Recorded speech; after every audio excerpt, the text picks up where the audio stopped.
Assalamualaikum warahmatullahi wabarakatuh.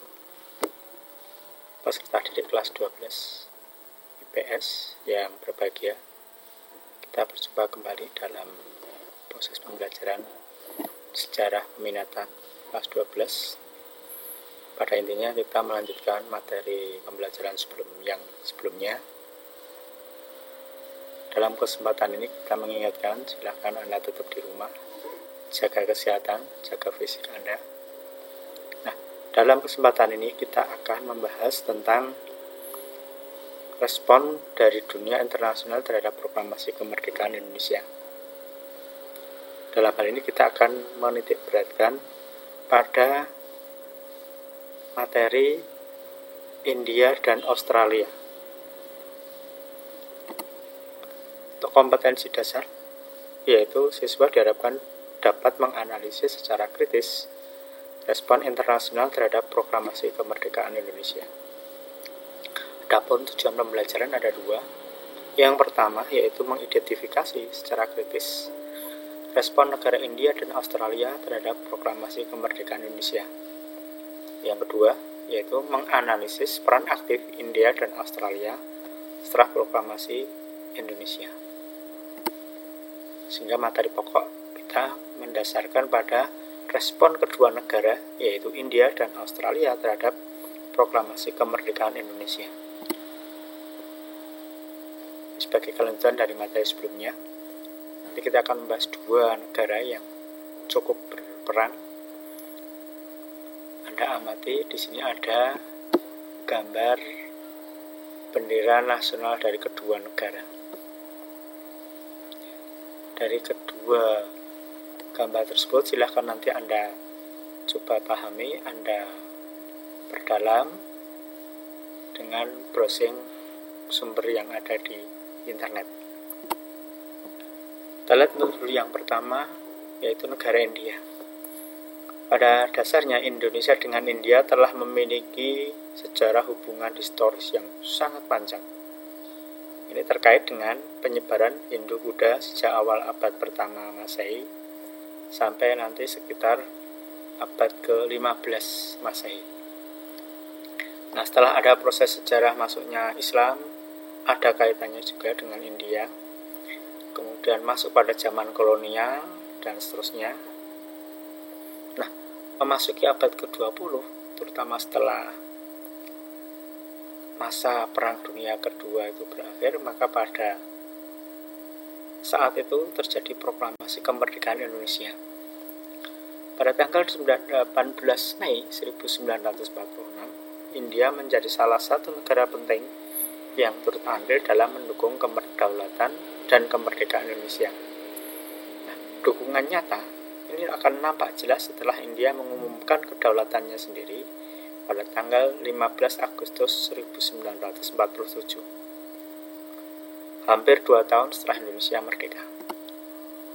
Nah, yang jadi pertanyaan, mengapa India mendukung kemerdekaan Indonesia? Kita lihat ada beberapa yang latar belakang.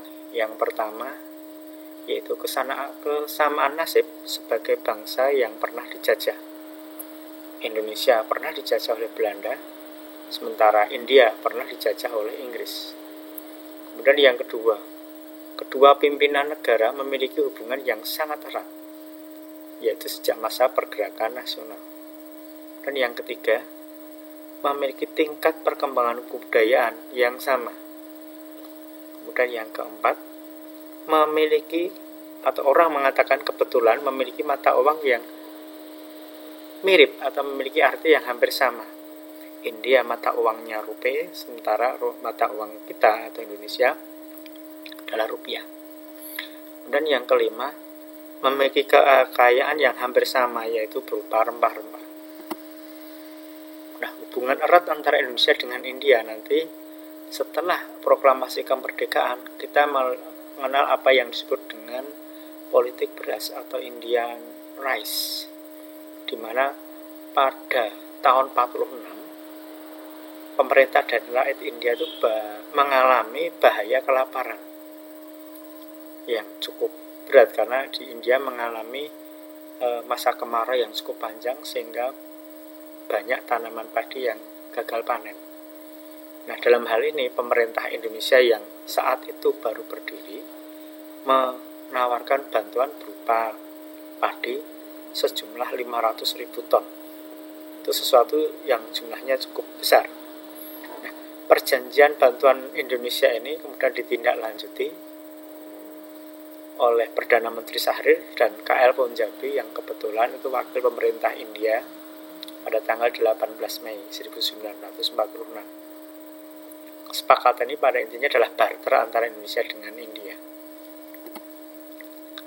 Penyerahan padi nanti akan dilakukan pada bulan Agustus 1946 dari kawasan Probolinggo, Jawa Timur, dan Cirebon. Dengan kesepakatan disediakan beras sekian ratus ribu ton, tapi Indonesia tidak punya kapal, sehingga kapal akan disediakan oleh pemerintah India. Nah, dari keberhasilan Indian Rice ini, maka ada pengaruh yang cukup besar. Yang pertama, Indonesia itu banyak mendapat simpati dari dunia internasional. Kemudian yang kedua, Indonesia mampu menembus blokade ekonomi dan militer oleh Belanda yang kebetulan dilakukan lewat jalur laut. Nah, ini kita lihat dari prosesnya dari gambar yang di sebelah kanan ini ada Sultan Syahrir, Perdana Menteri saat itu, yang sedang berbincang-bincang dengan Nehru sama Pat Naik. Yang kita kenal nanti Pat Naik itu akan memberikan bantuan obat-obatan, kemudian nanti dikirimkan ke Indonesia, dalam hal ini ke Jogja, tapi nanti pesawat sebelum mendarat ternyata bisa ditembak jatuh oleh pesawat Belanda. Silakan Anda ingat. Nah, kemudian untuk yang di sebelah kiri ini Sultan Syahrir berbincang dengan opsir dari KTN, opsir dari perwakilan India yang melihat bagaimana persiapan untuk pengiriman beras bantuan ke India. Nah, peran aktif India dari Indian Rice ini, ternyata India mendapatkan satu kesan yang positif bahwa Indonesia memberikan bantuan kepada mereka pada saat mengalami kesusahan, sehingga India akan mencoba untuk berperan aktif dengan memberikan dukungan, bisa dukungan moral dan usaha-usaha India di forum internasional. Secara tidak langsung ini akan memberikan pengaruh yang cukup besar bagi perjuangan diplomasi Indonesia di dunia internasional. PMI India itu mengirimkan bantuan obat-obatan kepada PMI Indonesia yang diangkut pesawat India, seperti yang tadi sudah dijelaskan di depan. Yang bantuan tersebut berasal dari Pat Naik. Namun pada saat pesawat itu akan mendarat, ternyata bisa ditembak jatuh oleh militer Belanda. Dalam hal ini nanti akan memberikan simpati yang luar biasa kepada Indonesia, karena pesawat tersebut berisi tentang obat-obatan, sementara memberikan kesan yang negatif pada Belanda karena ada pesawat bantuan malah ditembak jatuh.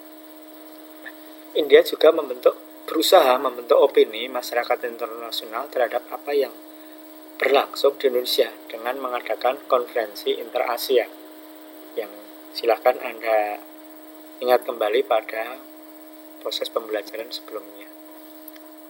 Kita lihat negara Australia, bahwa proklamasi kemerdekaan Republik Indonesia pada bulan Agustus 1945 ternyata langsung menarik perhatian dunia, termasuk di dalamnya Australia.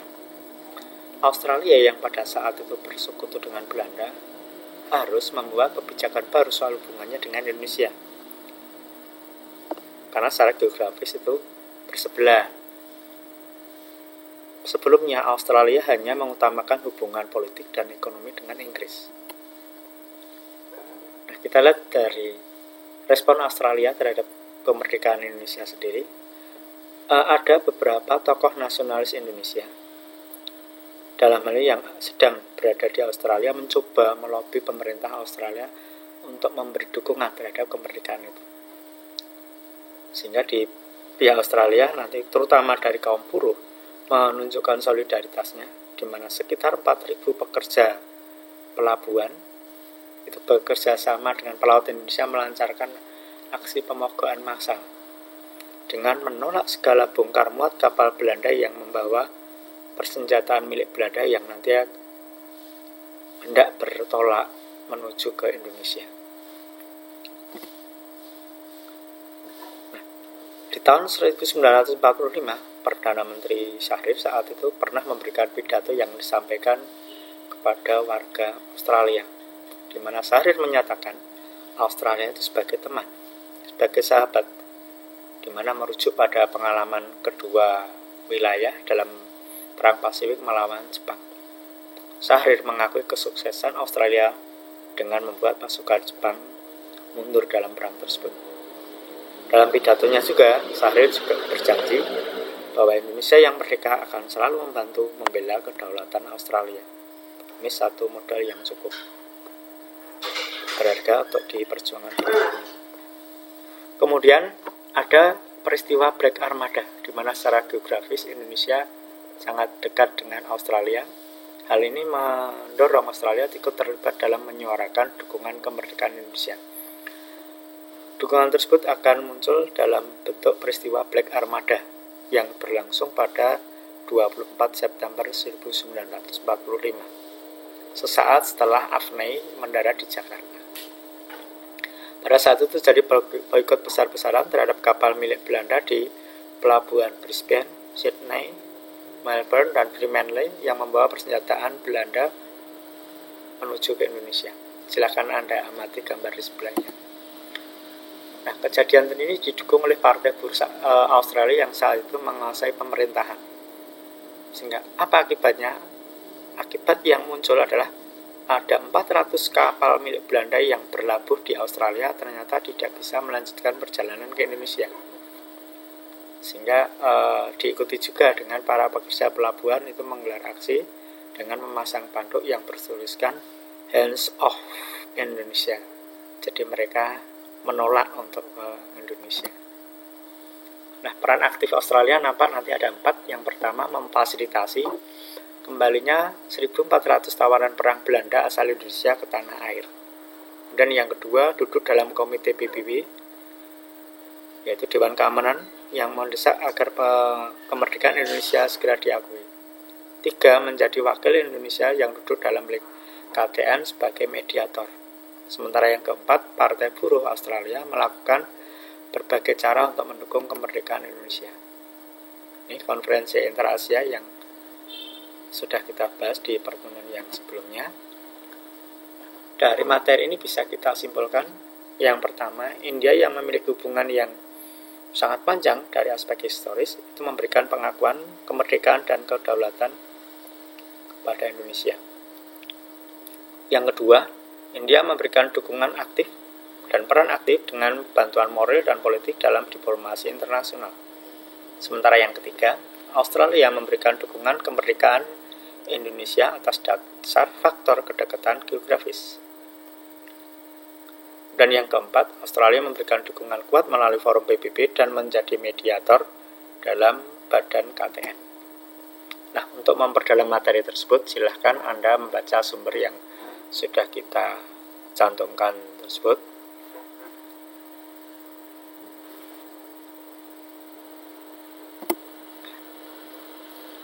Dari pembahasan materi ini, saya kira sudah cukup itu. Nanti silahkan Anda menunggu untuk penugasan yang kita sampaikan lewat media tertentu.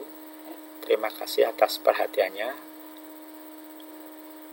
Untuk bahas atau mengetahui materi pembelajaran yang lain, silahkan Anda mengunjungi pada channel di YouTube SMAN1 Boyolali Official Channel.